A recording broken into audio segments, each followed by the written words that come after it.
Welcome to Wharton Moneyball. Welcome to a full hour of sports analytics here on the Wharton Podcast Network. This is Cade Massey hosting today with the whole crew. It feels like it's been a while and rare lately that we have everybody in here, but today we do. Shane Jensen is in wearing his Phillies red. Adi Wyner is in wearing his Yankees blue, I'm assuming.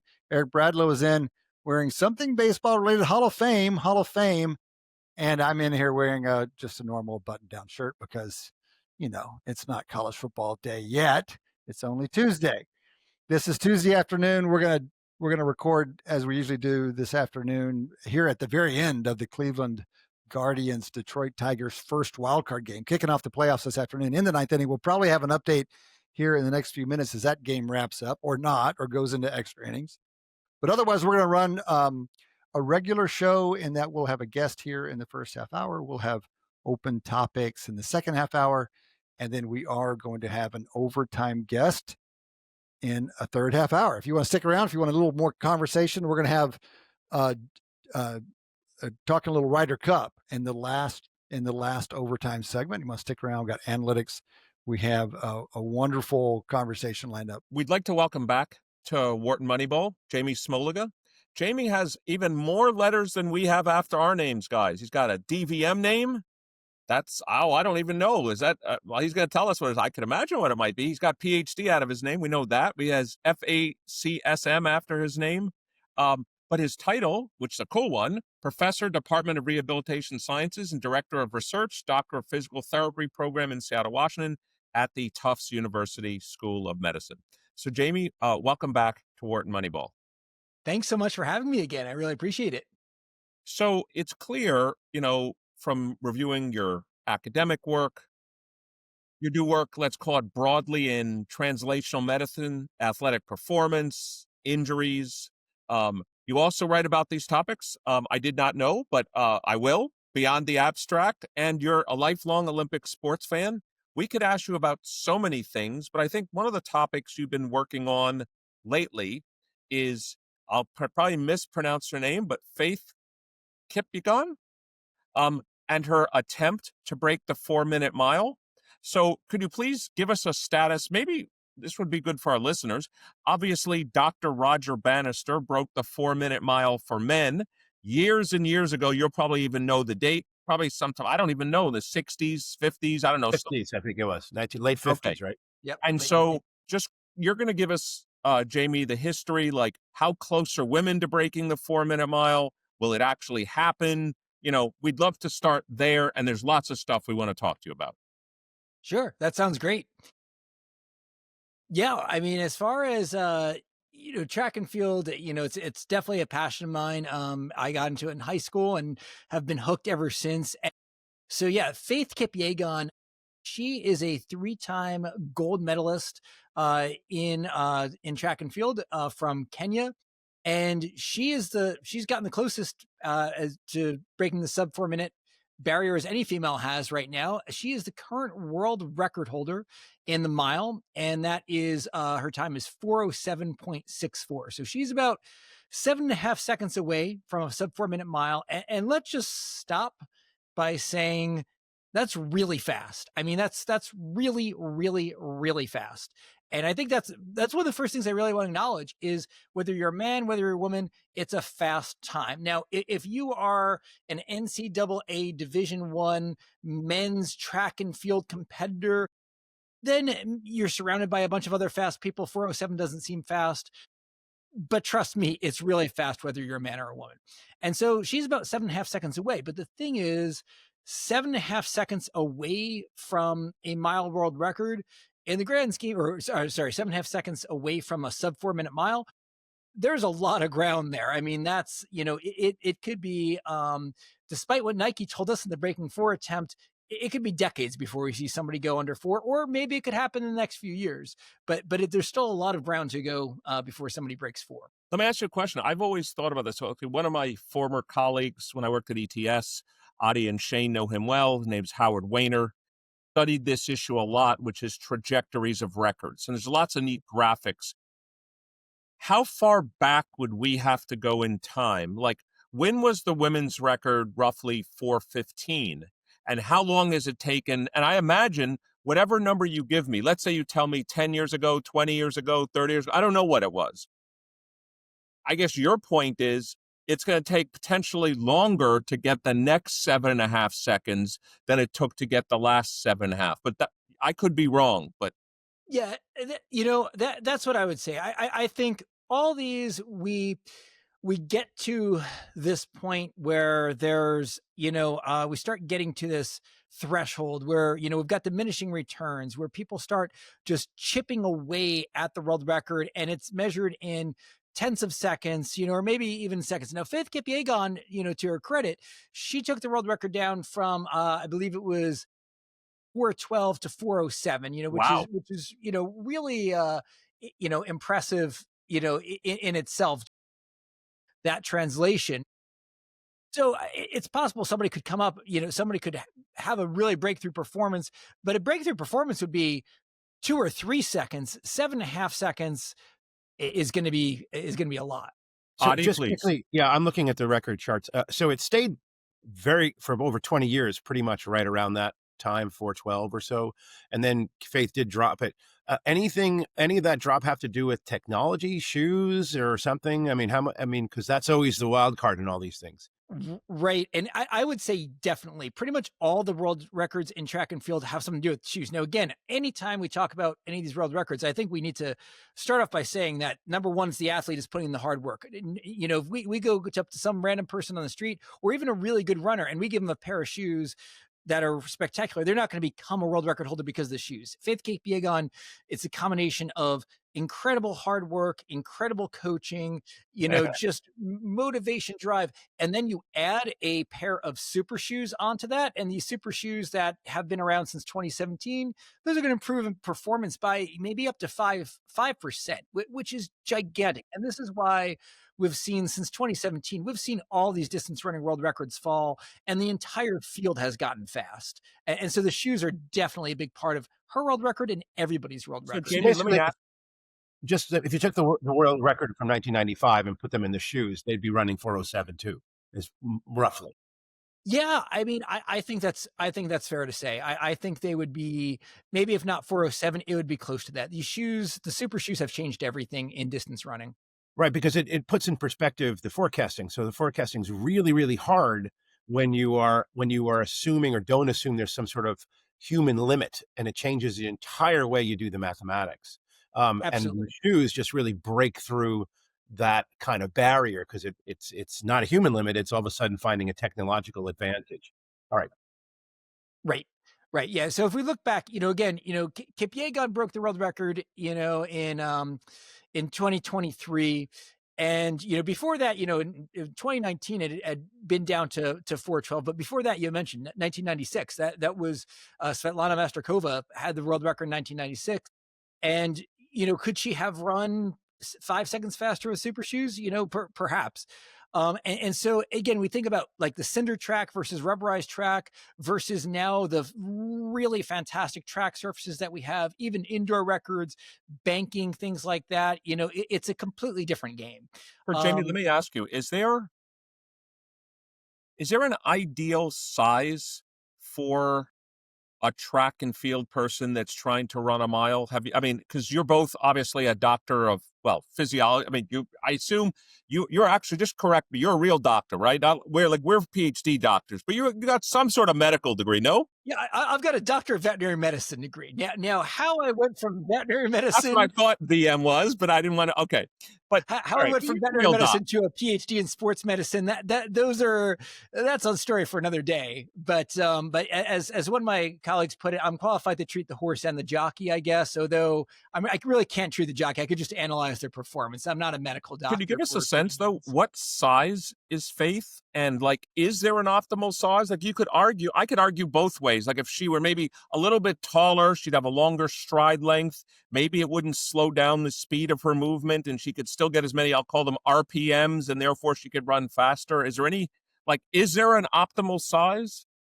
Well, this is such a loaded question. And I think if we think back to the pre-Usain Bolt era, there is some actual research done to show what the optimal size is for running a 100-meter dash, and about predictions of the future world record holder, what they would be. And then 6'5" Usain Bolt comes along and just demolishes these expectations that the tallest any successful sprinter would be, I think, would be something like 6'1". So I think, it's hard to say. Now, Faith Kipyegon, she's listed as being 5 feet tall, 5 feet on the dot. And, you'll read 93 to 97 pounds. Again, these numbers vary, but, she's pretty short.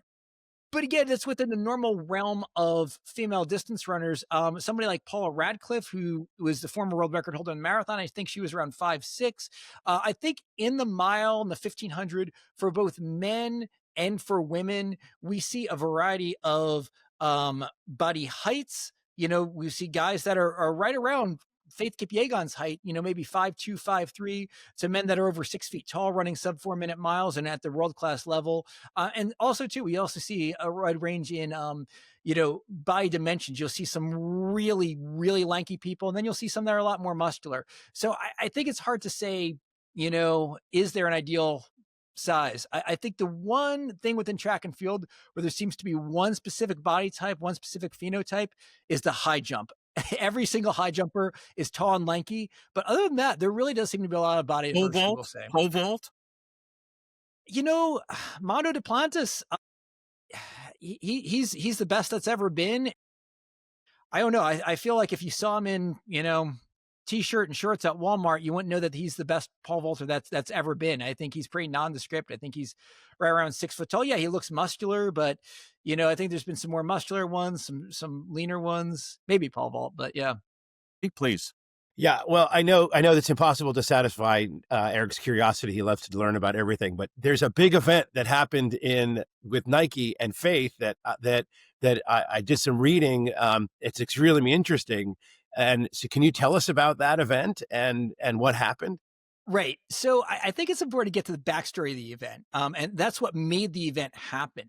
So back in June, Nike staged the Breaking 4 event, in which Faith Kipyegon was going to become the first woman to attempt to run a sub 4-minute mile.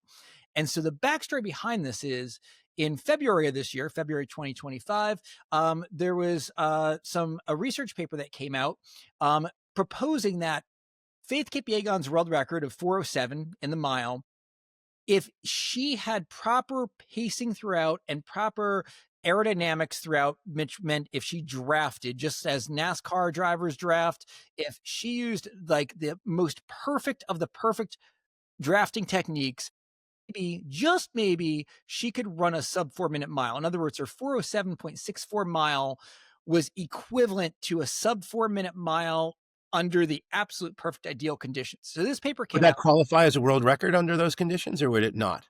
It would depend how it was run. I would say probably no. Like if this happened organically during a race, or even if it was an actual race with actual competitors and all of her competitors said, you know what, we're going to go around you, we're going to try to support you, then it could qualify as a world record. But the only way they could really do this proper drafting was by having a bunch of people who could run faster than the sub 4-minute mile pace support her. And that's men. Men biologically have many different advantages that happen physiologically. And as a result, they're capable of running sub 4-minute miles a lot easier. So she needed a team of men to surround her. Or you have a team of women who support her for short stretches, of course. For short stretches, yeah. So you rotate in and out, but that would not count for a world record. So yeah, this paper came out in February and it generated a lot of buzz. And the way I got into it is, somebody at NPR had reached out to me. Jonathan Lambert from their science desk had reached out to me. He and I had been in touch with some other things, and he asked me to review the paper and just provide some expert commentary for NPR on it. And it was really fun. I looked at the paper, and I really want to state the researchers behind this paper, they did a great job. There's nothing wrong with what they did. I've gotten in the field of research integrity, and I could be a research skeptic with something sometimes. These researchers, Roger Cram, Shayla Kipp, and her team, their team, they did fine. There's nothing wrong with this study. They were very transparent about all the limitations in this study. Study's great. But the study kind of feels like a bunch of people saying, well, what if we did this? What if instead of running 1.3 meters apart for wind resistance, what if they ran 1.2 meters? And they looked at all the literature, and they developed a series of mathematical models to predict if you gave her the ideal conditions, what would she be able to run? And if in certain conditions, maybe she could run sub-4. And so now what happened is we took this theory, this interesting science story, this interesting paper, got translated from maybe this could possibly happen with perfect conditions to headlines say Faith Kipyegon's mile record is equivalent to a sub-4-minute mile. She's capable of doing it. It's just a matter of time. She'll be the first to break it. And in April of this year, Nike announced they're going to actually have Faith Kipyegon try to do this, and put together a team of male pacers and use Nike technology to make this happen. So that's kind of the backstory of how the sub-4 started. It started with a research paper, and again, a good research paper that Nike tried to translate into history. Jamie, before you tell us what happened, because I know you're going to tell us what happened here, and obviously it didn't happen, but you'll tell us what happened in all of this. Were they not worried about, let's even say all the math is correct, the paper had been done correctly, everything else. Part of it might have been some extrapolation issues, but ignoring that for just a second, let's just ignore that for just 1 second. What about just inter-day variation? Like, how do they even know? Maybe she, like, that 407 under what she actually ran, tomorrow it could be 412, 411. Like, how about that? I know. I just want They were kind of making a bet on both the kind of environmental conditions being ideal as well as her kind of best day. No, I know. So Shane, what I'm trying to get Jamie's thoughts on, I agree with you. What I'm trying to get Jamie's thoughts on is how much inter-day variation is there? And like, what a better quote unquote study design is, let's have her run 20 independent days, and let's promise that maybe on one of those days she might be able to do it. But isn't there just massive inter-day variation? There's going to be, absolutely. There's going to be inter-day variation. As far as how massive it is, I wouldn't expect somebody at her level to, if she times it right, I wouldn't expect her to run a 407 one day and a 412 the next day, given everything the same, as far as, if she's timed her schedule with her workouts and her previous routine. But, I don't think it's outside the realm of possibilities for her to run, somewhere between a 407 and maybe a 409, just inter-day variability, 1 or 2 seconds. And exactly as you say, maybe that 407.64, every world record, everybody's personal best, at some point, that is the best they're going to do. And maybe for her, it's 407.64. Maybe that's the best she could ever do. It's the extreme outlier value for her. The paper didn't try to propose what Nike did. That was Nike's decision to try to run this off. And the paper had nothing to do with interday variance. It said if she ran the same race she ran and they got the 4.7 with essentially the drafting conditions that they estimated in that race, which is roughly 30-30-30-0 for the 4 laps. They said, what if it gets to 71%, which is the kind of what they essentially estimated you could do? What would she run then? And they estimated that at almost exactly 4 minutes flat. I wasn't asking what the paper did. I was just asking, did anybody even realize that even if all the math were correct, there's inter-day variation, and that, and also I think Jamie's point is great. And obviously, Adi, you've brought up the idea of the maximum of a distribution many times. Mm-hmm. Like, I'll call it observed equals true plus error. So, that implies that this may well be the place where she got the, I'll call it negative residual, like her true strength is 409. Today just happened to be a -2 second day, and that ain't going to happen again. Or you just can't make it happen on demand. Yeah. And so like the researchers in the study, like Shalaya Kip, she's an Olympian. Like she would know that. Roger Crum, he's world leading biomechanics and sports performance modeling researcher. He would know that too. But this is what makes me question, how did Nike get themselves into this? Did Nike not consider this? And there have to be people at Nike, I'm sure they had to have known this. And that's kind of some of my point. Did Nike realize what they were setting themselves up for, or did they not care? And that's kind of where I'm going with. Well, maybe they didn't care. Well, tell us the result. Why don't you tell us what happened? Yeah, tell us what happened. So, well, going back to the paper again, as Adi and Eric, you've both alluded to, there's a lot of factors that are going into here. There's extrapolations, there's modeling, assumptions built upon assumptions, and which model do you use? And even in this paper, they come up with multiple different results depending on how you tweak the parameters. Any kind of mathematical model, there's lots of parameters, and you could tweak them one way or the other, and you could get lots of different results. And so again, the paper is really transparent. But somehow, so Nike decided to do this. And to create this event where she's going to run in this perfect formation. But here's what happened. If you watch it was about a 1 hour broadcast. Essentially, it was more of a coronation. It was more of, she's decided that she's going to be the first, or they've decided that this is going to be the first time anybody's even going to attempt to break 4 minutes, or any woman's going to attempt to break 4 minutes, which again, I had an issue with, because it's as if she just, it never even occurred to her, like, oh, well, maybe I could run faster. Like that's what everybody's trying to do. They're trying to run faster. Nobody's, she never set out to say, today I'm going to try to run a 4:06. I'm not going to try to run 4 minutes. Now, Mondo Duplantis can do that in the pole vault, where he could set the bar at how high he wants to put it. But no runner is just trying to hold back or anything like that. So that whole thing was an issue. But Nike really emphasized the technology, and basically they've got these special super shoes for her. And again, if super shoes were new, if nobody had ever done super shoes before, well, maybe there'd be a gigantic leap in performance. But we've already had that gigantic leap in performance. We're at that point of diminishing returns. And so these super shoes they had for her, and they had all these pacers that were going to surround her just right. And then they had the 3D printed sports bra, and this 3D printed sports bra was going to be more aerodynamic and support her better. And yes, that's all important. Like, good sports bra, like, is important for female runners. But was this going to really make the difference? Was this going to help shave 7.5 seconds off her mile time? And so, long story short, they made this big hype machine, and it was this kind of coronation. We're here to celebrate history. She's going to do it. Nobody's been brave enough to do this before. And really, the emphasis was all on Nike's technology. And they really didn't even mention the scientific paper that started it all. They didn't mention the researchers. Nike kind of put it on themselves, like, she's going to break it because of her technology. And she didn't run under 4 minutes. And this was the thing. What did she run? What's that? What did she run? Well, it depends what time you count. So when she crossed, I see the confused look on your face.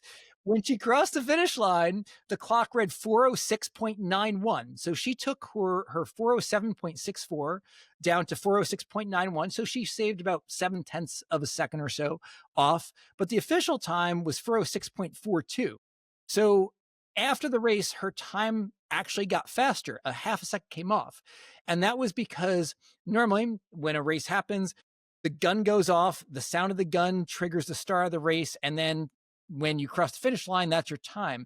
Well, to just try to squeeze the last little bit of juice out of this, her 4:06.42 time was based on motion, on high resolution motion. So when her body crossed the start line versus her body crossed the finish line, that's not consistent with any race. It's when the gun goes off. That just makes it completely uncomparable, even without the drafting. Right. So, but here's the thing. Yeah, let me ask you a question, just quickly, Jamie. So, if this were me, and so I'll put on my marketing hat for a second. I'm a marketing professor. What the hell? I'll put on my marketing hat, but I'll also put on my sampling hat. I might have had her try to do this before doing it on the air. And then we would have seen that she's going to run 4:06.9 something. And I'm like, maybe we shouldn't hype this event. Like, was there any discussion of, like, was this the first time she ever tried it under these conditions too? Yeah, I don't know the details. They definitely did practice. They practiced having this formation of these 12 pacers.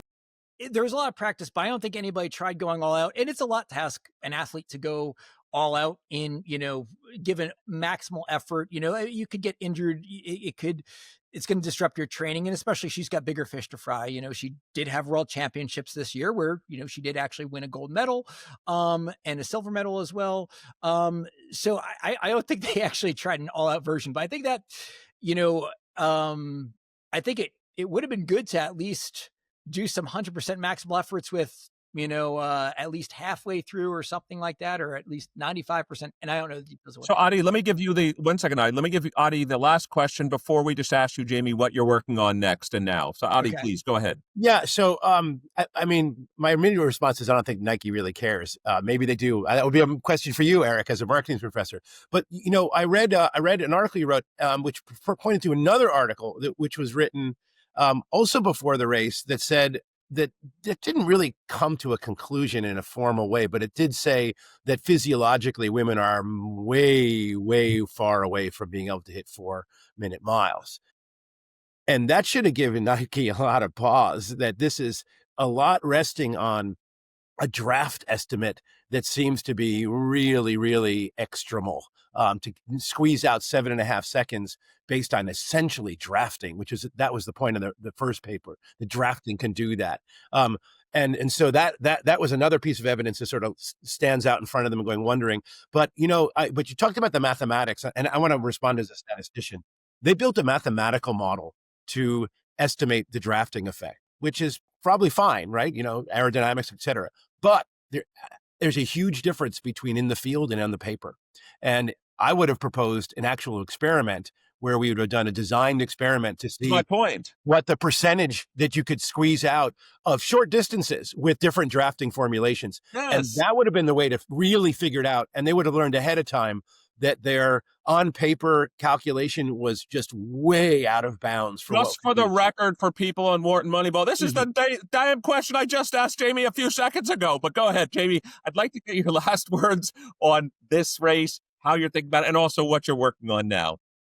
Well, what I think what's really important, what I think the interesting message here, combining marketing and sports analytics, is this: that basically Nike set themselves up to fail. And did they realize this or not? I'm not sure. But essentially, they focus so much on the technology that basically we have very few times in life where a company has hyped technology and also created an objective standard. They didn't say it was going to improve her. They didn't say it was going to help her get slightly faster.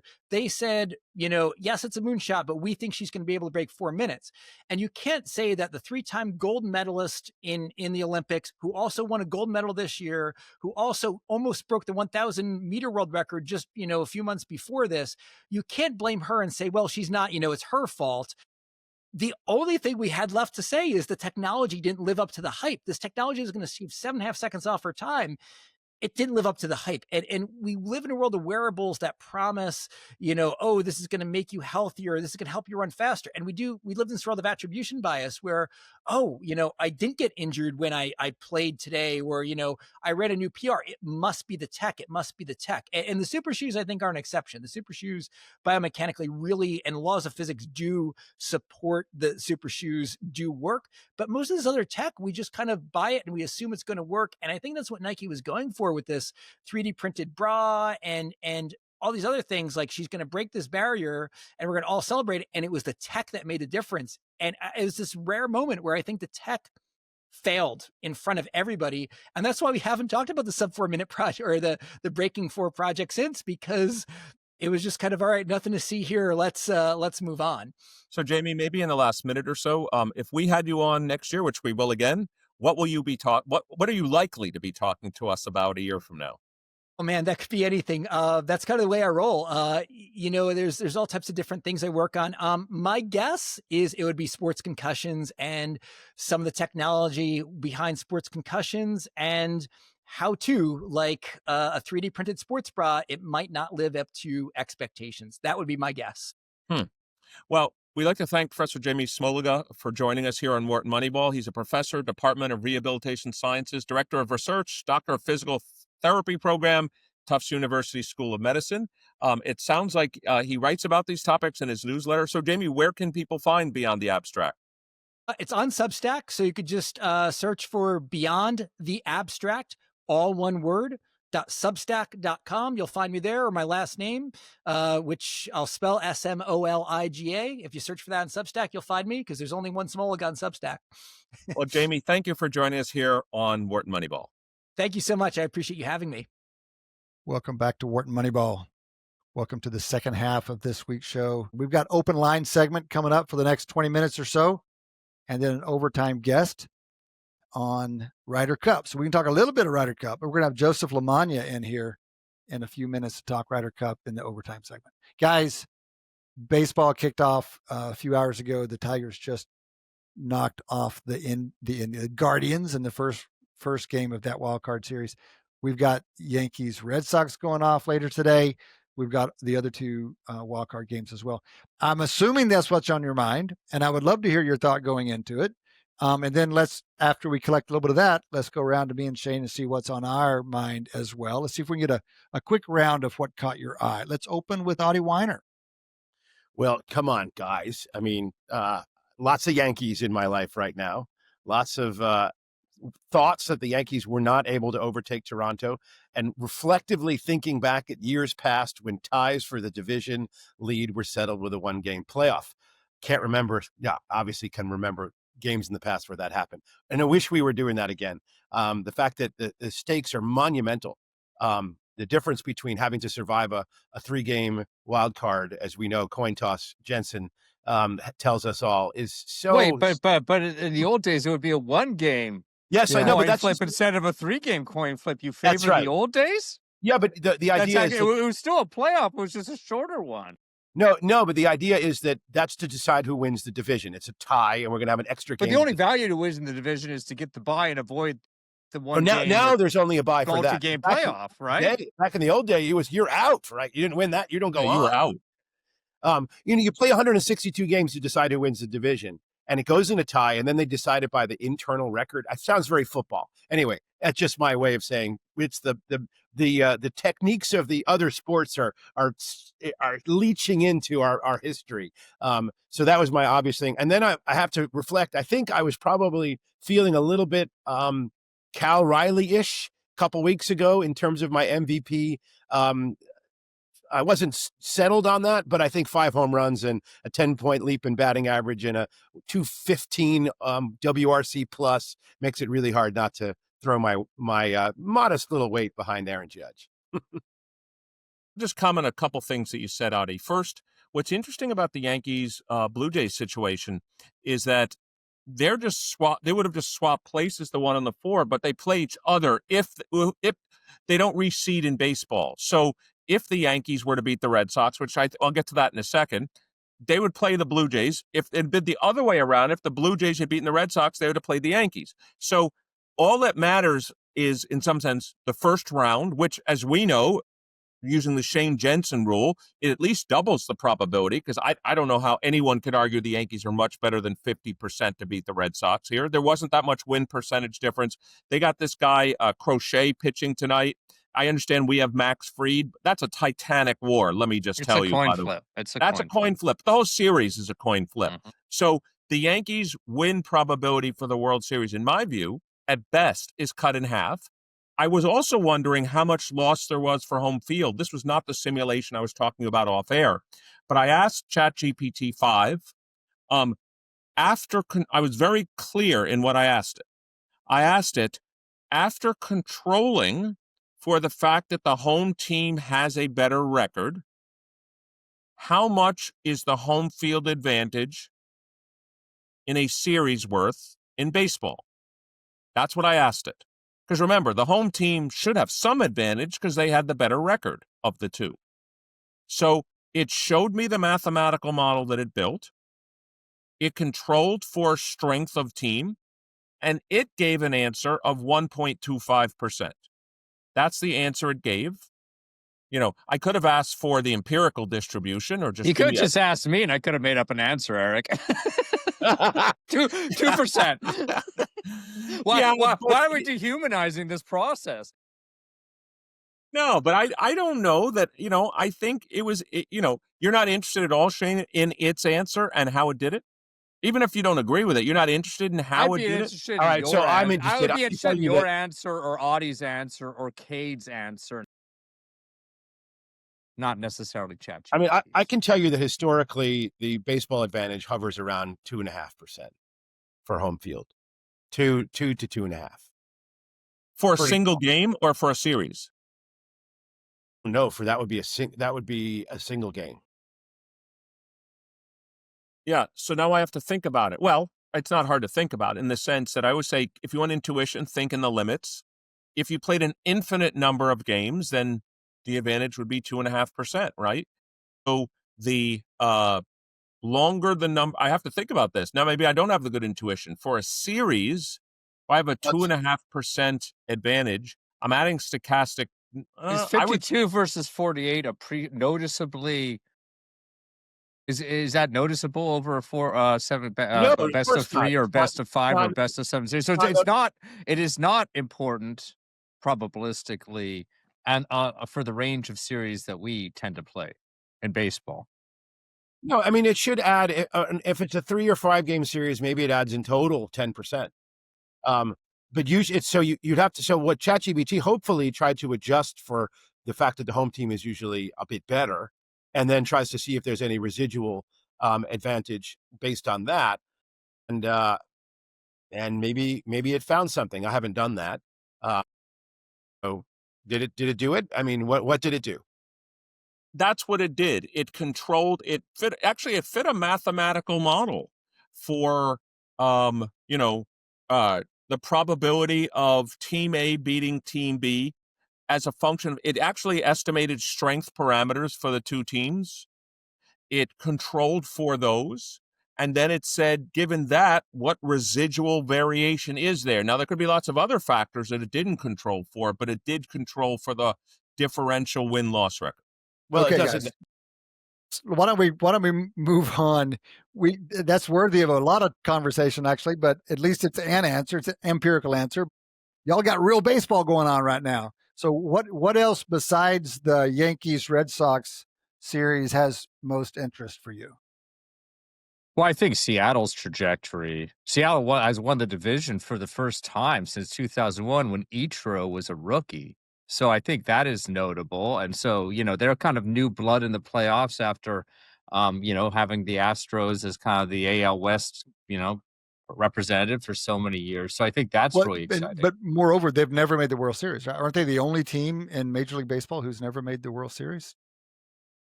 They may be the only team in Major League Baseball that's never made the World Series now that I am thinking about it. Yeah. That's going to lead me to be the one person on this video who is pulling for the American League representative to be the Mariners. Y'all have your hometown teams, but I think that's a good cause in the American League. Okay, on the National League, I think it's kind of interesting, just kind of based on our previous discussion. You don't need ChatGPT to sim that the Dodgers, by again playing in the wild card round, should have half the probability of, for example, the Phillies that have got a bye from the wild card round. Well, then there would also be the disadvantage to not having the home field. They will not have the home field in the second Regardless, round. the Dodgers, I think, are at least in the odds that somebody posted a rundown, are like the second highest team to win the World Series. Yeah, I'm the one that posted that. That wasn't. What's that all about? What is that all about? And let's just preseason. Let's not ask preseason roster. I mean, that's a heck of a bracket. The Dodgers-Phillies bracket is the strongest bracket on the board, right? Yeah. No, and I mean, they would play each other because there's no reseeding. So the Phillies are the 2, the Dodgers are the 3. That's what I'm saying. That's the toughest regional. If this is the NCAA, we're talking about which regional is toughest. That's the toughest regional by far. No, you're pointing out, Cade, what an advantage it was, deservedly so, that the Brewers ended up number 1. Yeah. They avoid they have to play if they make it, they have to play one of the Phillies and Dodgers. Okay, we talked about they have to go through potentially the Padres, who, again, by rational them being there, won the division over the Dodgers. Just to point out, there's extraordinary parity in the Major League Baseball, at least at the top 12 right now. I mean, there is the Dodgers, Phillies, Brewers are a bit better. But there's no 112 game winner this year. There's no even 100 game winner this year. Yep. First time in 11 seasons. And so, frankly, and everything kind of changes in these short series with the way they use their arms. It is hard to imagine that everybody's not in it to some degree. Yeah. Look how different the marqueeness of the World Series matchup could vary. I mean, it could be 2 complete blue bloods or two complete like nowhereville. I mean, we'd be excited about a nowheresville Mariners Brewers. We'd love that, but most of the country's not going to show up for that, right? Or it could be Dodgers Yankees. I mean, come on.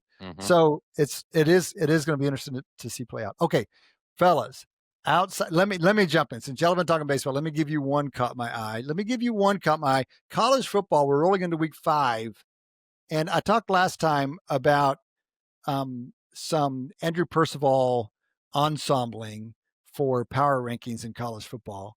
And something that caught my eye, he posted just, I think today, his latest. He threw some data visualizations up there. And remember he's ensembling power rankings like 11 or 12 systems, and he's reporting power rankings in standard deviations. What do you think? Here's something that's amazing. Compare the SEC versus the ACC. So the ACC is still a Power 4 conference. And what he's finding is that the ACC is really kind of dropping, and the Big 12 actually looks a fair bit stronger than the ACC, which is interesting. But one of the biggest stories of the year, this is also a way of me giving you kind of a big story of the year, is how flat the SEC is. Like, it is anybody's game. And and it's an interesting contrast to the ACC. So the ACC has Miami head and shoulders above everyone else. You can drop 2/3 of a standard deviation before you get the second best team in the ACC. 2/3 of a standard deviation between the best ACC team and the rest. If you go to the SEC, and I forget right now who's number 1 in the ensemble, probably Alabama or Georgia. The fact that you forget right now who's number 1 is already telling. Exactly. That's already fun. If you drop 2/3 of a standard deviation in the SEC, what number in the SEC do you think you land on? What out of 16 teams, what number do you think you land on? Remember, that got you to number 2 in the ACC. It's going to get you to what in the SEC? 6. 11. It gets you to the 11th.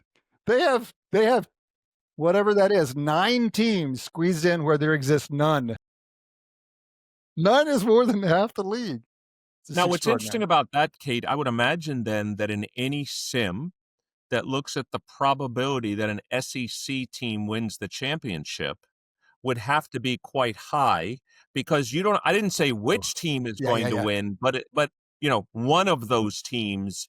And it also would suggest that, if the committee, and I know you guys, Massey, Peabody, have built models of the committee, at some point, there's going to have to be a large number of SE teams potentially in there, assuming the mean level of those is high. Could there be a scenario, Cade? I don't even know how many. Could there be 6 or 7 SEC teams now in there? Yeah, remind me if is there an actual limit on any one conference, or just kind of convention? There is a limit because each of the conference champions make it, and then the best of the group of 5 makes it. So that's at least 5 teams, at least 4 teams that are not from a conference. So, but it could theoretically be the rest filling out the field from there. There could be 8 SEC teams. There won't be, but there could be. That's right. But Eric, you're assuming something that you shouldn't assume, and that's also an interesting story here, that the Big Ten doesn't have teams that are higher. So just because the SEC is the most compressed doesn't mean that it has the highest top end. And in fact, according to Percival's ensemble, the Big Ten has a higher top end and a much lower bottom end. And that higher top end has 3 teams above the best of the SEC. The world is different now. This is me updating you on college football this year. The top of the Big Ten looks stronger. Ohio State, Oregon, who had a huge win in Happy Valley this past weekend. And I think Indiana, of all things. I think Indiana's looking up really high, but at least Ohio State and Ohio State and Oregon are looking stronger right now than the SEC. So that's going to get a little bit in the way of that, Eric. All right, that's my quick college football update. Back to you guys. Shane, you haven't had a time at the floor here. What's caught your eye? Oh, I think, I guess since we haven't discussed any kind of NFL type of thing, the thing that caught my... Right, the Jets? Yeah, well, I mean, the Patriots finally looking dominant in a week kind of caught my eye. But I did want to just sort of point out kind of numerically how interesting that Cowboys-Packers game was. Not only is it's the highest scoring tie in NFL history, and it was also a scoregami. I'm sure you all know what a scoregami is. It's kind of a unique score. I wouldn't have expected 40-40 to be a unique score, but it was. So that's something that certainly caught my eye. I also, and sort of something we can discuss more, maybe you don't want to talk about, Cade, but I am so disappointed in the Ravens. I wanted them to be one of those teams that could knock off the Chiefs this year, and it does not look like it's in the cards. They're gonna have to dig out of a big hole. It led Lamar's going to be out for a couple of weeks. It looks like it led to an interesting analysis of what that should do to the point spread. And if you talk to bookies, they'll say, on average, the average NFL quarterback, if he goes out, it's going to cost about 3 points. But we know quarterbacks vary in their ability and in their backups. And so the biggest gap is much bigger than 7. And there was a study done, a survey done of bookies before the season, and they rated all 32 teams on the impact on the average starting line if this team lost its quarterback. And the very best is like the Bills being knocked down 7 points or so if Josh Allen goes out. But the Ravens are right there at the top, number 3. And I think at preseason they said it's something like 6.6 or something. That's a big hit. That's a big hit to take with him going out. And they're already lost half their defense. Basically, that analysis also is essentially a prior analysis of the MVP.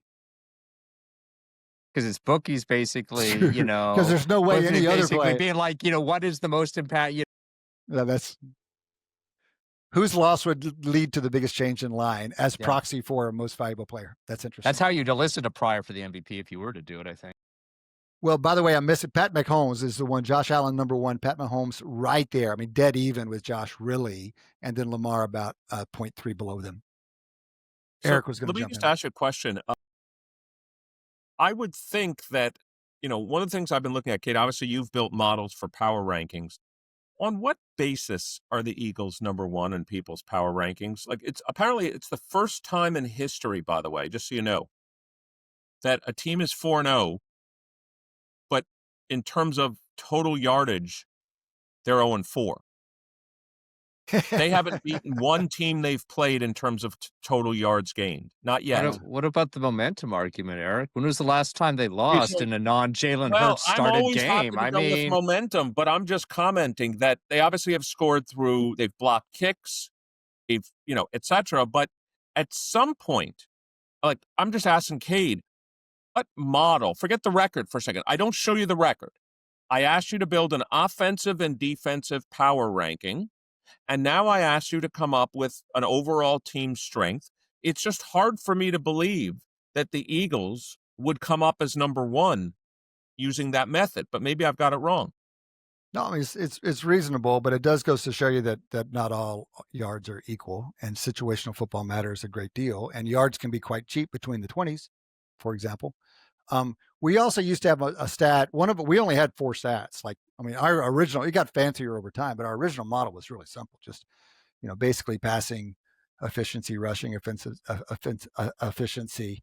And one of the 4 was what might be doing some work here, which was points per yard.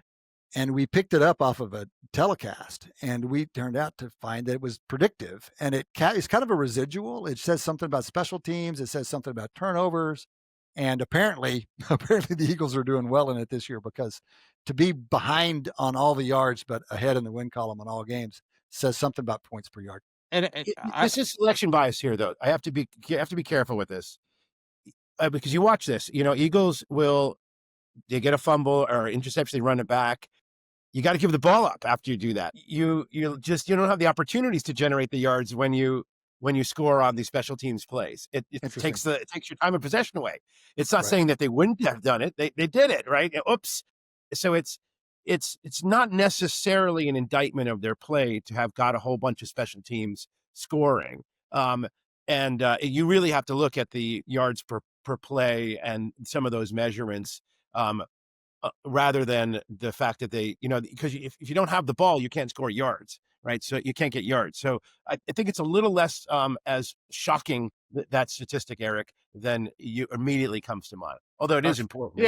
Yeah, this whole discussion is kind of reminding me about the Chiefs last year. Kind of had a similar type season where it was hard to move them down in the rankings because they kept winning. Mm-hmm. Like in the sort of, at least the subjective rankings, they kept winning, so it was hard to move them down. But they weren't looking as they're kind of winning a lot on essentially like mojo or kind of chance events. They had a block kick win just like the Eagles did this season, and so I think so.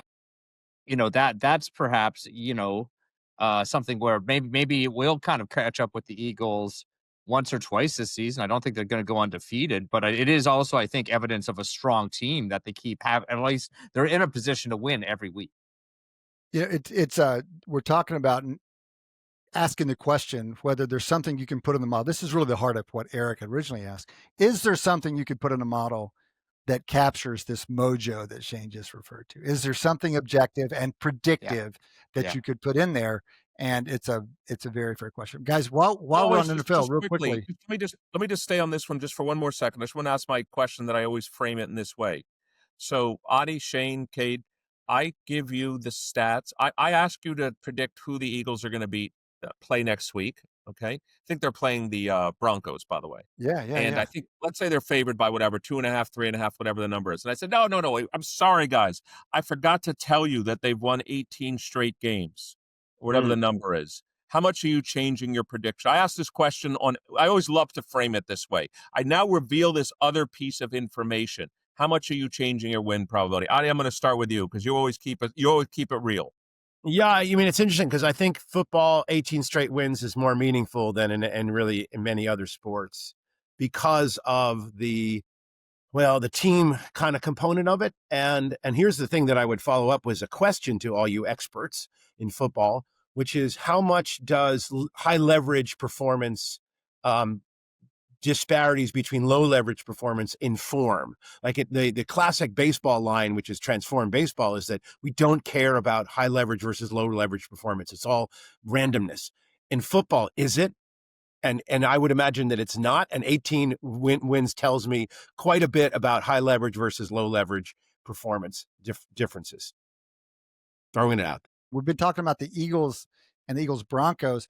I highlighted what looked to me like the most interesting games this weekend. And other than San Francisco, LA, which has become one of the great rivalries in the NFL in recent years, the other four have an interesting quality, guys. Look at the other four that I have up there. Dallas at New York Jets, Broncos at Philly, Tampa Bay at Seattle, and Washington at Los Angeles Chargers. I started thinking about those as all games we don't see that very often. How many times do you think those teams have played? And in fact, one of them, the one that most jumped out to me, was Tampa Bay Seattle, because I know this is like the classic old guy thing to say. That's an expansion team game, right? That's an expansion game between the 1976 Seattle Seahawks and 1976 Tampa Bay Buccaneers. It's kind of fun to see those guys going at it. But in fact, those two teams, of these four matchups, those two teams have played the most. They played 15 times. The others have played 12, 13, and 14 times. So these are not matchups. You see these matchups every 3 or 4 years, like the Cowboys at Jets. That's kind of fun. We don't see that many Cowboys at Jets. That's not that common. Adi, your Jets might have a chance against that team. But but also you point out, you talk about leverage for the season, just like Tampa Bay and Philly was a high leverage game because now one has an advantage over the other, both in record and in tiebreaker. It's not impossible to believe that Tampa Bay and Seattle will be battling for some sort of tiebreaker at the playoffs, and this is a huge game, therefore, in that respect, because they're both 3-1 at the moment. Well, that's the funny one. That used to be interconference. That's not in the conference anymore. Not to get all technical, but isn't Tampa of all teams the most resistant to tiebreakers because it's basically locked into winning its division? And I understand it's a playoff team, and all playoff teams should be cognizant of tie-breaking scenarios, and these games do impact that. But I feel like the division winner that's kind of locked into it is the most robust to that. I think the Falcons may still have something to say about it in the end, but we'll see. I saw some odds on that this week. The betting markets, I think those are some of the better odds to win the division. The Bills are by far the best. Oh yeah, for sure. We can pencil that in.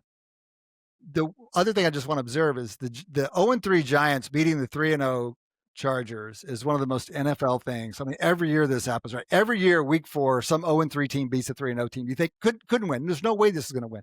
But it's also signs of life. Jackson Dart, signs of life. I mean, it's folly to bet too much on a rookie quarterback, but still signs of life for the Giants, maybe. Okay, fellas, why don't we leave it there? I know y'all have some baseball to watch. That has been the first hour of Wharton Moneyball. Usually 1 hour show these days, but every now and then we do an overtime segment, and we're going to do one. We're going to talk Ryder Cup, a topic we didn't hit because we have Joseph LaMagna joining us shortly to talk Ryder Cup, the big tournament over this past weekend. Welcome to an overtime segment in this week's show. Every now and then, we have too much to cover, too much we want to cover to limit ourselves to the 1 hour show. And this is one of those weeks we didn't have a chance to talk Ryder Cup, and we could do a whole show on the Ryder Cup. Certainly lots of people doing lots of analysis on the Ryder Cup. Just after the U.S., it would have been disaster if not for a major comeback on Sunday. Still, many people think an embarrassing showing at Bethpage. And we thought we'd do a little conversation on that with Joseph LaMagna. Joseph is first-time visitor to this show. I'm going to tell you, I came across him in two ways. One, he's done the show Bet the Process with our friends Rufus Peabody and Jeff Ma a couple of times. In fact, I think Rufus always makes a fuss over how much Jeff Ma loves Joseph LaMagna, one of his favorite guests, I believe. But then also, if you start asking around about an organization used to be called the 15th Club. Now it's like the 21st Club. Maybe Joseph can remind us of this. This is an organization, longtime listeners might remember, this is an analytics organization that came out of the UK. They were first like the 21st Club because they were the 21st club in the Premier League providing soccer analytics. And then they started doing golf. And then the European Ryder Cup team glommed onto them and started using analytics. And we had conversations over the years with multiple people in that organization. Turns out LaMagna, part of his gigs over the years was working for that organization. So Joseph is a resident here in Austin, Texas. He is a Longhorn fan, which is not the reason I brought him on, I promise. He is a writer and contributor and analyst at the Fried Egg, which is a fantastic organization looking at golf from a lot of different angles. Joseph has his own practice, his own consulting. He has caddied for multiple years. He is a bit of a course aficionado. He can talk designers and pros and cons. So he is the perfect guy to talk Ryder Cup. Joseph, welcome to Wharton Moneyball. Well, thanks so much for having me. I am a listener. I love the Wharton podcast, the Wharton Moneyball podcast. So I'm a longtime listener, first time guest, but I really respect what you guys do. And I think this is the perfect audience to be talking about the Ryder Cup with. Very analytically driven audience. So I'm really excited. Well, that's good to hear. And the only worry is that we all of us have to go do something at some point. Otherwise, we could stay here for a long time. Eric is going to have to leave first. And I know Eric is going to have some kind of question. Eric, you watched the tournament. I know you have strong feelings about the tournament. Hypothesize a little bit with Joseph. Ask Joseph some questions about whatever you're curious about. I'm curious where you go, Eric, after having watched 3 days of golf. Yeah. So, Joseph, is there a science? Like, I can't remember the last time the U.S. won in foursomes. Maybe they have four ball. So, is there something analytically that can be said about pairing people together that kind of, could explain why, or another way to frame it is it obvious that a mistake was made by the U.S. team in pairing people together? Real quickly, you said foursomes and four ball. Let's take foursomes just as a since it's Let's start with foursomes, which the layperson might know as alternate shot. And so this, the U.S. famously loses Friday morning. The Friday morning is the first. They always play foursomes. They got crushed this one, and so that's the context here, Joseph. I feel like there are a lot of different directions to take that question, right? There's why does the U.S. struggle historically in foursomes? There is what is the strategy in pairing people in foursomes? And there's so many different threads you could pull on with that question, right? I think overarching, there is a truth to Americans struggling in foursomes, and you could do an entire podcast episode on why that might be. I think there's credence to that the Europeans play a lot more alternate shot growing up. It's part of the culture there. That's part of the way they play at clubs in Europe. It's part of competitions that elite junior golfers play. So I think there is more of a comfort level for Europeans playing alternate shot. How much is that worth? Like, I don't have a great answer for you on that, but I think there's something to it. And then in terms of pairing people together in alternate shot, absolutely, there's a lot that goes into that. You want to pair people with complementary skill sets. You want to be conscious on who should be teeing off on the odd holes versus the even holes, because that's the way that it works at the Ryder Cup. I mean, true alternate shot, sometimes it's just whoever finishes the putt, the next person tees off. But in the Ryder Cup, it's odds and evens. So there's strategy involved in that. There's strategy involved in the golf ball that you play. right? Because if you're playing with two totally different makes and models of golf ball, you're going to have golfers adjusting on the fly, which they may not be comfortable with for good reason. I mean, spin control on your wedges is a huge part of professional golf. So if you're playing a So golf even ball you've though, never just played, Joseph, just a clarification, I hadn't even thought about asking this.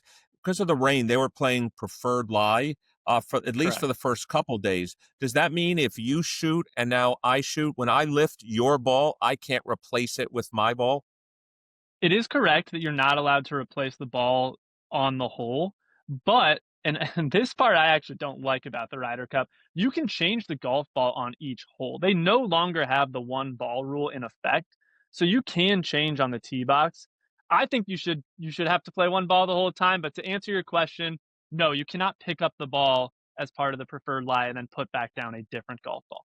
Got Joseph and Eric, you'll be impressed by this, and Joseph probably knows this, but so Molinari, Edward Molinari, former player, right? And he's went big into analytics, and he's been consulting to the Ryder current player, yes, current player. Okay, current player. And he's been consulting to the European team for years now. I just saw a clip of a longer interview he did. I haven't seen the whole interview, and I can't even make a proper attribution, but it's out there. I'm sure it's getting a lot of attention. Where he talked about the analytics they do and figuring out their foursome pairings. And you'll get a kick out of this, Eric. What I gathered in this 1 minute clip is that they put guys, they put guys on simulators. So they're going to simulate the course, and then they run them through the course as it will be played, and they run them at different combinations. For example, you put Fleetwood and Rory together, and you'd say, okay, Rory, you're going to tee off on the odds, and Fleetwood will take the evens, and then we're going to flip it, and we're going to do enough of those to get some sense that there's an advantage on this course for the strengths and weaknesses of those two players. They literally simulate in that way with the guys to figure out something about their pairings. And that, my big picture take so far, this is just Tuesday or whatever, and I'm not the most informed, but I've tried to gather as much as I can for a couple of days. We probably gave up something, the U.S., in not being as analytically oriented. But I think the fact that we're not as analytically oriented shows that we're just not looking for edges in the way the Europeans are looking for edges. It's like the Philadelphia Eagles playing the Cincinnati Bengals. It's like, yeah, some years the Bengals are going to have enough talent that they're going to be able to compete with the Eagles. But year in, year out, the Eagles are looking for every last edge possible. They got a cap guy in there playing with the cap, running the team now and figuring out other things. They've got player development. They're doing everything possible. The fact that the U.S.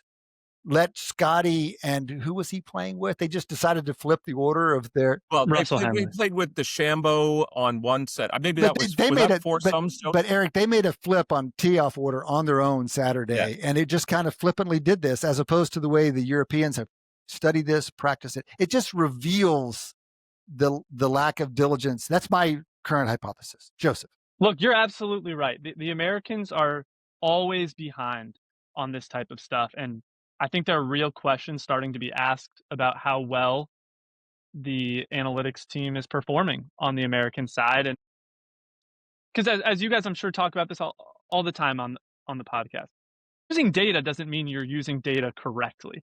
And I think that there's now this, now both teams are using data. That does not mean that they're making intelligent decisions. And so I do think that's a big question that's coming out of this Ryder Cup. Hey, who was making decisions? Was Keegan Bradley overriding some of the advice that he was being given? And I think maybe the most underrated part of the Ryder Cup is some of the communication, how important communication is. I think the best example would be something like, to use a football analogy, John Harbaugh going for it on 4th and 2. To have the model built and then to have the communication to him in real time, to have the confidence in the model with John Harbaugh, how strong of a recommendation is it? All of those pieces of the process are crucially important, and I think Europe has really nailed that down. I can't tell you where the United States is exactly failing on that, but they are clearly failing on that repeatedly, whether it's the model building itself, which I think there are clearly some issues there, but also getting the appropriate buy-in all the way down to Keegan Bradley so that he's making good decisions in real time. I think it's pretty obvious at this point that it deserves scrutiny from top to bottom, all of that process. Joseph, since I have to run this, and let me ask you two more questions. The first one is, let's imagine, do you ever see a world? We all know Scotty Scheffler's the number one player in the world. And matter of fact, he's played like it. It's not even been close. I mean, he is the number one player in the world. Is there ever a way where, let's say he's 0-3, where you say, okay, look, he's the number one player in the world, but there is inter-day and intra-day variation. I'm not going to put a tired Scotty Scheffler out there for the four sums on day 2. He's 0-3 already. You know what? Maybe I just sit him for the singles. Is there any, would that ever enter the analysis? I have another question, but would that ever enter the analysis that someone would actually sit the number one player in the world? Oh, would it ever enter the analysis? It better be in the analysis. You're hitting on two things there. One is, how much do you weigh long-term form versus short-term form? What level of information are you getting from what you see in the first session, the first 3 sessions? If that's not baked into what you're doing, then that's a problem. You're also asking about energy conservation, which I think is a very important part of the Ryder Cup that maybe became more obvious this time around, but the golfers who go all 5 sessions had a really hard time in their singles match. And sometimes we've seen historically with Europe, at the last Ryder Cup in 2023, they did sit Jon Rahm out in the afternoon session with the knowledge that he was going off first in the morning on Sunday and wanted him to be ready for it. Do I think that generally you're going to run the number one player 5 sessions? Yeah. Is there a world where I would leave Scotty Scheffler out of a session? There is, but I think more than likely you're probably going to need to ride him for 5 sessions. But absolutely, you should be looking at that kind of stuff. And you're hitting on some of the intricacies that Team Europe handles much better than the United States does historically. Right? That's another clear example of where you could be using data to determine something, but you might not be using it correctly of how much that first session actually is predictive of how they're going to play in the next session. I think Ben Griffin's the example there that I would say. I think they clearly yanked him after what they saw from the first round, but perhaps that was an overreaction. I had a lot of questions about Ben Griffin, but let me, given my time constraint, let me ask one more question. Forget what actually happened. I want you to give me a probability of the following. If I had told you that the singles matches were over, I'm not going to tell you anything else, but the only win by the European team is Ludwig Åberg against Patrick Cantlay. That's the only win. What probability would you have told me that Europe would win the cup? 0, right? Low. I mean, I can't say 0, right? But yeah, I don't know, 5%, something really low. I think it 2%. Was yeah, and also if I had told you also similarly on the beginning of Sunday that the U.S. would be alive, very alive, by the time it got to Shane Lowry, you would have said to me, "How's that going to happen?" In a similar way, right? Yeah, and again, people could say that if it weren't a blowout going into Sunday, Sunday might have played out differently. I don't know exactly where I land on that, but I do think one advantage that the United States clearly had on Sunday was how worn down the Europeans were. In particular, I don't know how much people are, the fan abuse, that was a big storyline coming out of it. I was with the group where all of that was mainly happening. I cannot believe Shane Lowry was able to play as well as he did on Sunday after what some of the stuff that he and Rory endured. So I do think a big part of the Sunday performance by the Americans was they caught some tired golfers. Rory had very little in the tank, and if you saw what he was subjected to out there, I think it is completely understandable that he was spent going into Sunday. Wow. I did not realize until just then that you were out there. So you were in New York for the tournament? Yes, I was there. Yep, on site. So a little different experience.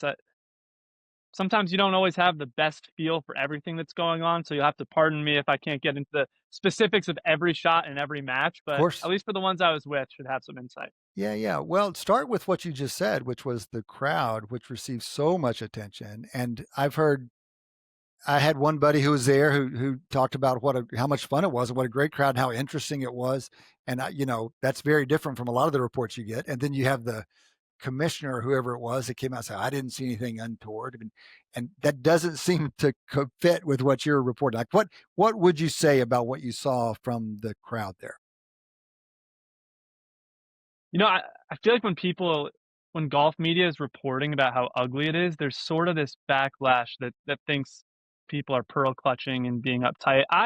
am a massive sports fan. I go to UFC fights, NFL games. Like, I have a very high tolerance for what should be acceptable at a sporting event. Okay. The Ryder Cup was completely out of line, completely over the top. You're talking about personal insults about people's marriages, about their physiques, about what their wives look like.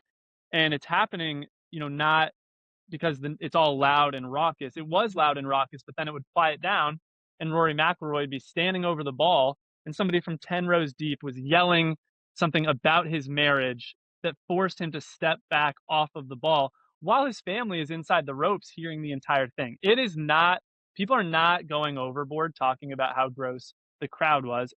To be clear, these are bad actors. It's not like the crowd en masse was chanting things that were inappropriate, but what was being yelled was completely inappropriate, calling golfers fat, again, going after their wives' appearances, rumors.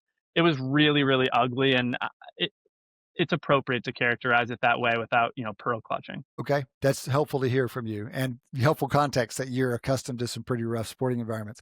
What do you think? This isn't why we brought you on here, but it does make you wonder. Do you think it's policeable? Do you think better standards are enforceable in the future if an organization wanted? It's really difficult. Where my head goes immediately is most of those comments came from areas where there are collection points on the golf course where somebody's 10 rows deep and doesn't have the courage to yell it from the front row. So I think that is something you could think about, how you control where there are a bunch of crowds organized and think about grandstands. And there's clearly something there. I've seen some people talk about hard liquor, right? If a beer crowd's different than a hard liquor crowd. There's a lot of different ways you can go. It's very difficult to enforce, but I do think the PGA of America is getting a lot of backlash and needs to consider what the next event would look like. Again, people aren't being over the top here saying it was ugly. It was absolutely ugly.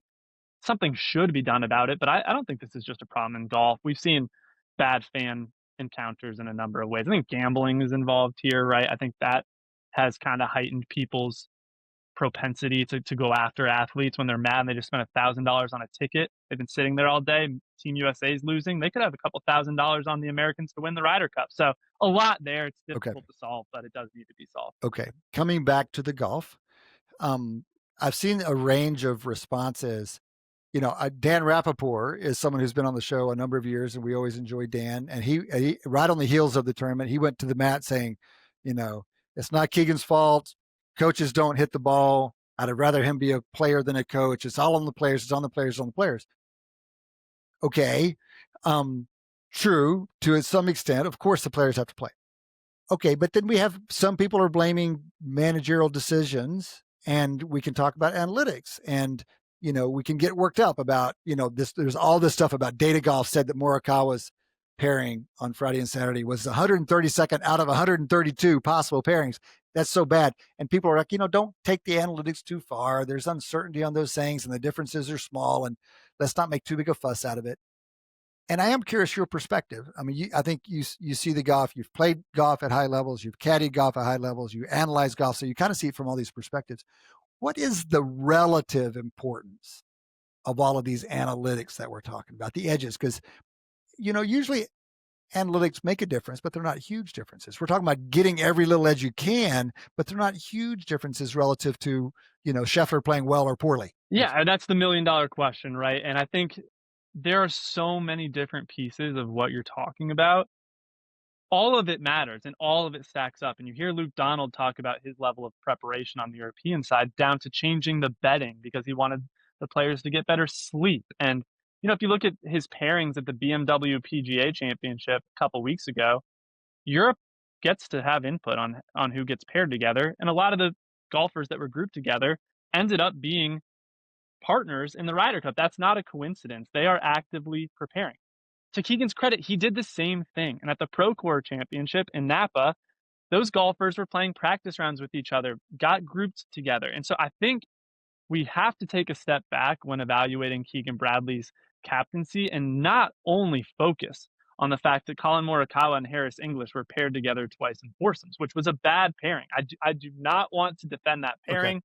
But to your point, I think Rory and Tommy were priced, I want to say -200, -210 in that matchup when they got paired with Harris English and Colin Morikawa. So call it a 65% chance that Yeah. Rory and Fleetwood were going to win. If you tossed a better pairing out at them, like, maybe it goes to 60% Okay. ish. Okay. And I do not mean to downplay a 5% Yeah. difference on a match, but No. I think it's important to keep in check the totality of all of the decisions Keegan made. Were 2018, the Americans used to do the dumbest, most thoughtless stuff. I still don't like some of the decisions that Keegan made, but they've come a long way. So I think he was getting kind of butchered and crucified for some of the decisions he made that was maybe a little out of scale. I didn't think he was a great captain, but I also think some of the comments are way overboard, and people had started writing those when the U.S. was way down early versus waiting to watch things play all the way out. Right. I think it's important for those of us who do practice analytics and advocate analytics that we keep analytics in perspective. And they do provide edges, but they're relatively small edges typically. And the trick is to stack a bunch of these edges and to practice them consistently. Not that any one thing is going to make that big a difference, but also they do reveal a little bit. Kevin Cole is an analyst that we have on the show sometimes, focuses on football, and he does great like front office evaluations. And we don't know everything that happens in front offices, but the decisions we do get to see are revealing of a broader philosophy. And I think that's something analogous here with the Ryder Cup. It's like some of the decisions they make reveal on the European side a care for all this detail and analysis, and maybe not as much care on the US side. I have two other general questions to ask you. One of them is the course. The U.S. side, I'm not sure who makes that decision, whether it's strictly Keegan's or not, but you know a lot about courses and course setups, and how course setups interact with players. Apparently, they took the bite out of Bethpage. They took the rough down. It's not the way the course usually plays, and there's a lot of criticism for the people who made that decision. What's your position on the role the course played? The teams coming in, their skill sets were relatively balanced, at least compared to historical Ryder Cups. Like in 2021 at Whistling Straits, Team USA had a massive distance advantage, and they were on a big golf course, and you want to set it up as distance friendly as possible. Europe's playing from way behind. That was not the case coming into this Ryder Cup. The skill sets were much more balanced. Depends how you want to look at that, just the rosters top to bottom, or if you want to start to weight it. And I think where Team USA potentially regrets some of the setup decisions is that you think about weighting it. Scotty Scheffler is going to go 4 to 5 matches, probably 5 matches. And I do believe that setting up the golf course the way they did, chopping the rough down entirely, muted one of their best players' strengths in Scotty Scheffler. He is a very accurate driver of the golf ball. Bryson DeChambeau isn't. So it's not like chopping down the rough changed the win probability of this thing by 10%. Like I think people are going a little overboard on the course setup stuff in this particular case. This is not Paris. This is not Whistling Straits where the skill sets were radically different. It also rained, which you can't control. So that was part of it. But yes, if I were to set the golf course up, especially with the benefit of hindsight, I think some thicker rough would have benefited the U.S. team, especially given that, Scotty Scheffler, Russell Henley, JJ Spawn, they had some very accurate drivers of the golf ball. But again, people aren't talking about Cameron Young. Cameron Young balled out for the United States, played a lot from the rough. Yeah. The setup benefit him. Yeah. So it is important to keep some of that in perspective. Okay. That's great. That's great. The last thing that I've heard from a few places that I find compelling is that the owner of the Ryder Cup, the PGA of America, the decision makers bigger than the manager, have to have some questions answered. Like, it's not just on the players and the manager. It's like this institutional question. And the fact that the Europeans have so much more continuity and institutionalization and training programs for their coaches and all these kinds of things. They're practicing the same things year over year or cycle over cycle. And the U.S. doesn't. The U.S. started this back in the 2010s, and then it seems to have been kind of abandoned. Do you have any, and this is maybe a little far from your expertise, but I'm curious. I mean, I think it's a great way to push the dialogue. It's like, let's go beyond the obvious things. Yeah, they putted poorly. And yeah, maybe Keegan had a few questions, some decisions he missed. But what's behind the scenes year over year, like years long in the making? In what way does the U.S. suffer by that comparison? Well, yeah, I think we were getting at is there's not a lot of stability and consistency year over year with the Ryder Cup, who the captain, how they get chosen, their relationship with whoever's consulting them, getting information. There's not a lot of consistency there versus on the European side, they kind of have this thing down and there are consistent voices in the room. The most this past Ryder Cup had 11 of the same 12 players and the same captain. It's incredible. Some of the overlap in the vice captains. Like you can't have more continuity than they just had. So you almost took it to an extreme. And I think that's absolutely beneficial. A lot of the listeners of this podcast will understand that better than I will with, for example, like changes in offensive coordinators and defensive coordinators in the NFL and some of the uncertainty that can, create. So I absolutely think there is something to the U.S. needing to have some more continuity. I don't know who on the American side knows golf well enough, honestly, to be that voice. And I think that's what they're struggling with. And the other fascinating point I've heard kind of brought up for the first time over the last couple of days that I'd never really thought about is that the President's Cup, that's the United States versus the international team, which happens every other year, whichever year the Ryder Cup isn't, might be hurting the United States in the way that they prepare for the Ryder Cup, and that they do this thing every year. It takes a little bit of the, it's this thing again versus, a little more scarcity and really getting themselves prepared for it, really taking a lot of pride in it. The record since the President's Cup started, the United States isn't very good. I don't know exactly how much credence there could be to that, but it's an interesting angle to explore that Team Europe just takes this thing a little more seriously. Okay. Now let me ask you a couple of cheaper, superficial questions, just fun questions. You can just riff, do as little or as much as you want of this. One is as long as we're talking about ownership and captainship, the name everyone's kicking around now is Tiger Woods, and he apparently passed on this time. But like, how do you from your being around golf and from your having been around some Ryder Cups, how do you think Tiger would do as a captain? Now that's only one factor, but it's an important factor. How do you think Tiger would do as a captain? Yeah, if I had to guess, Tiger understands how there are much fewer responsibilities when you're an away captain, so he probably did not want to be the home captain, but I don't know that for sure. I'm skeptical of a Tiger Woods captaincy. I think if you believe a ton in the emotional side and guys getting up for their captain, then that is a very strong reason that you pick Tiger Woods. Who wouldn't want to play for Tiger Woods? And who wouldn't be deferential to him and trust him on decisions? So that's the pros of picking Tiger. I think there are a lot of cons of picking Tiger. One, he never cared about the Ryder Cup. He didn't play well in the Ryder Cup. He was pretty vocal about it not being everything to him. So, is he going to put his heart and soul into it the way that we've watched Luke Donald do it and tap every edge and, give everything he has to it? I don't know. Does Tiger Woods, will he put out optimal pairings, or will he go a little bit more with like, you know what?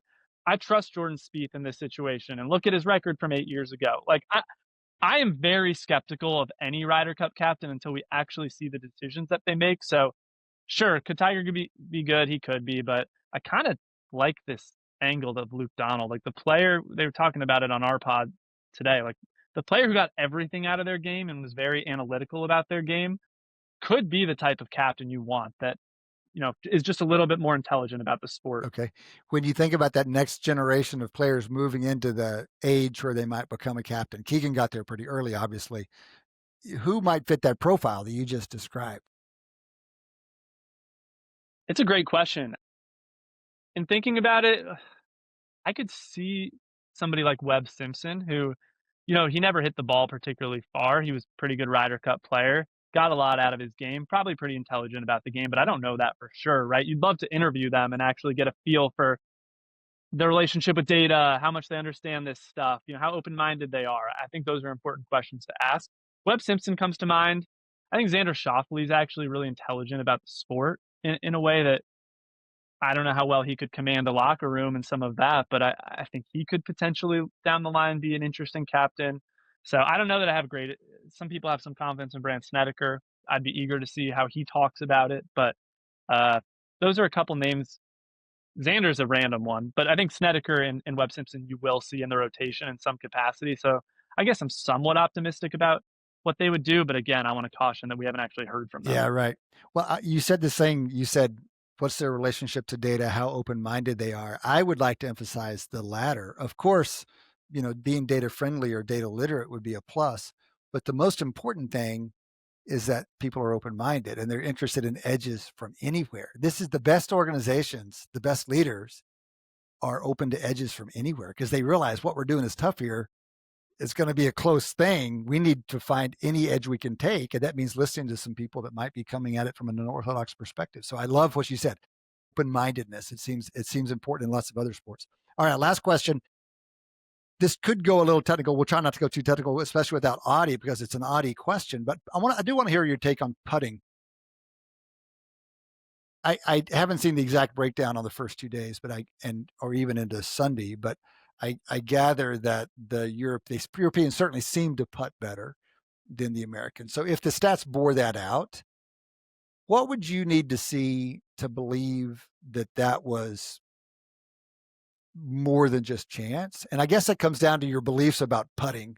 It's one of these events, this stochastic events in sports that we know make a big difference in the outcome, but we have a hard time seeing persistence over time. So they're not super predictive of like next period. And with those kinds of, that's like fumbles recovered. Fumbles recovered greatly determine football games, but they're pretty much chance. So there's some thinking, I mean, the nihilists among us will say, these guys all are pretty similar putters, except maybe at the edges. And some are going to drop some bombs and some are going to miss. And that's just chance. And that's just what happened. So I'm curious your take as someone who's been around the sport. Where are you on the nihilistic scale when it comes to putting? How persistent or luck based is it at that level on days like? Much less nihilistic. You are. Okay. I'd say much less nihilistic than I used to be. I think it is a very unpredictable stat. It is not completely unpredictable. It is not, blindfold and throw a dart. Like it is there. I'm also a huge believer in pressure. Putting under pressure and playing under pressure is a different sport than, what your make percentage from 5 to 10 feet when, you're 10 shots out of the lead at the Sanderson Farms Championship. No disrespect to the Sanderson, but Justin Rose is an excellent putter. He putt out of his mind again at Bethpage. Is that predicted? Could we have predicted that? Like, not necessarily, but I don't think it's just completely random. I will also say that those greens at Bethpage were extremely easy to putt on and dead flat, not a lot of break in them. The conditions were easy. Like if you were missing a lot of putts, you're probably not a great putter. I know Sam Burns didn't have his best putting week and he's a great putter. So sure, it's still a noisy statistic, but no, I would not say that this championship just came down to putting, therefore the outcome was random. I'm not on that. Okay. On that take. Okay.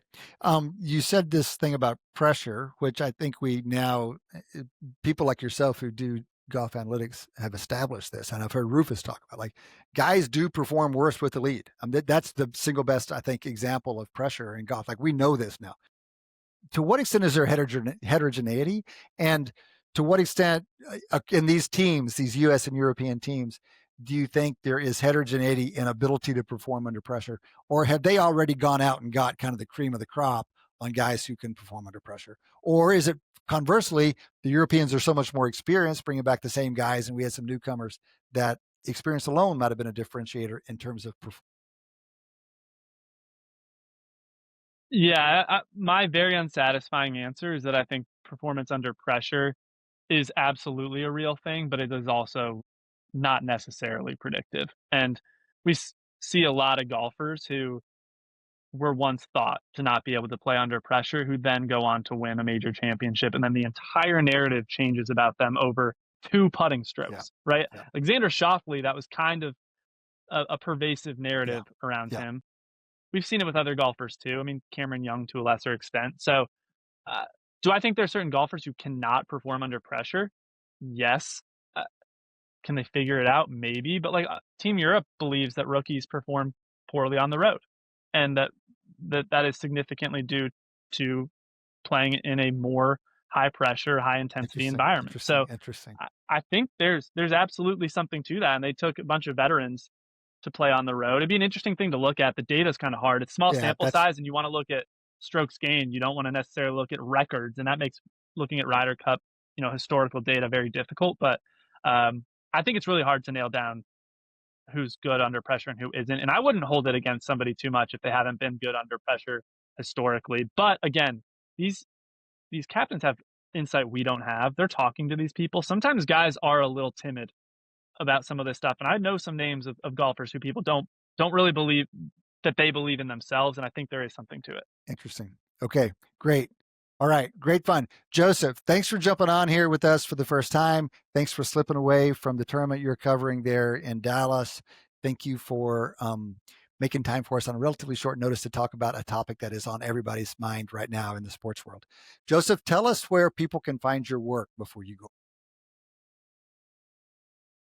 Yeah, appreciate you having me. I do really enjoy the show.